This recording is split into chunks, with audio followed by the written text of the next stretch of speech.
Hi guys, today I want to show you something that I am super excited about because I have never made it before, but I've always wanted to make elderflower cordial. I love the notion of foraging or finding stuff out there that is just growing wild and that we can use. So come on over here and I'll show you. I picked some elderflower flowers.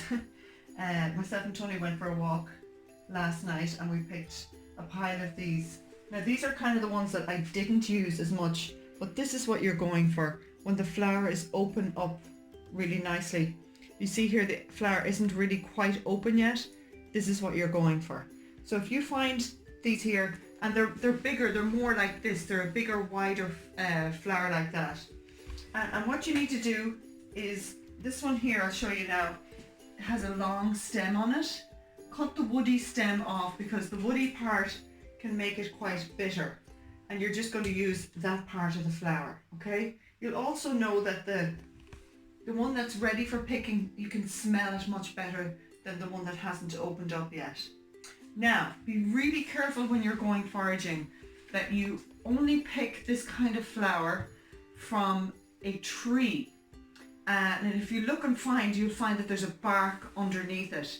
There's a lot of this kind of flower that you think is elderflower, but it's not, and it grows along the hedgerow and it only has a thin green stem. They're not good. You can't use them. I think they might even be poisonous. So be very careful when you're picking your elderflower, you know your flower, okay? So that is our flowers there. And now I'm going to show you how to make the syrup first. Okay. In here I have 1 litre of water and 600 grams of sugar. Any kind of sugar at all, can be granulated, and I'm making the syrup. So what I want to do is heat the water enough so that the sugar melts, okay? So we'll leave that for a while and I'll continue to trim my elderflowers.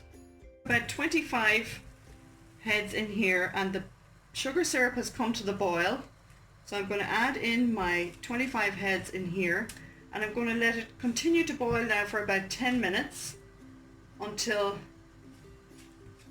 the elderflower starts to soften in there.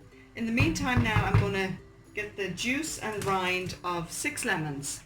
So I'll go and get those. So I'm just using my microplane grater. They're absolutely brilliant. If you haven't got one, guys, it's one of the best little bits of kit for trying to take the rind or zest off your citruses, for grating your ginger or your nutmegs. Absolutely brilliant little piece of equipment. I have mine for about 20 years now. So you're basically just trying to get till you get to the white. You don't want the white bit because that bit's bitter, so you just want to get the yellow bits off. And I've done this now for 5 other lemons, and this is the last one here. And always remember to do this part first before you juice, because it's much easier to do it that way. The smell in the kitchen is amazing with the elderflower soaking there. So that's about as much as we can get off that now, I think. So I'll just give that a wee tap, take off all the lemon there. And now I am going to cut in and try and get some juice out of here. This is another great little thing for catching the juice. I see mine is actually broken, so some of the juice is slipping out of the side there, so I must invest in a new one whenever we can get back out to the shops again, which is kind of now, isn't it? Anybody else slow to get back out there again? It's kind of hard, isn't it, to get back to normal. So there we go. I'm going to pop this over into my cordial now. So my cordial has been boiling here for 10 minutes. I'm just going to add now all the juice and zest of the 6 lemons. And that's it. I'm going to leave it now, and it has to sit overnight for about 24 hours until all the elderflower gets infused. And we have to be patient. So guys, you can see I have left this sitting overnight and is lovely and syrupy. I've set up my sieve here. I'm just going to pour it in here to get all the goodness out and to just keep back all the petals and pips of lemons and all that good stuff. So I'm just going to get a spoon so that I can actually get as much of the goodness out of this as we possibly can, because a lot of the syrup will be still stuck in here. See?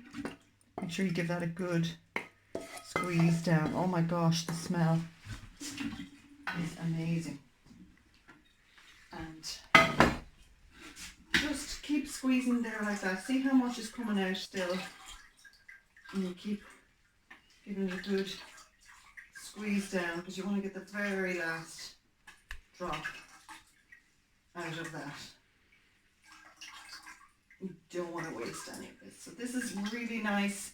So it's basically what we've made is like the stuff you buy in the shops, the concentrate, you know, like my Wadi or Robinson's, or so you only add a splash of it to your drink because it's super strong. Okay, that'll do for now.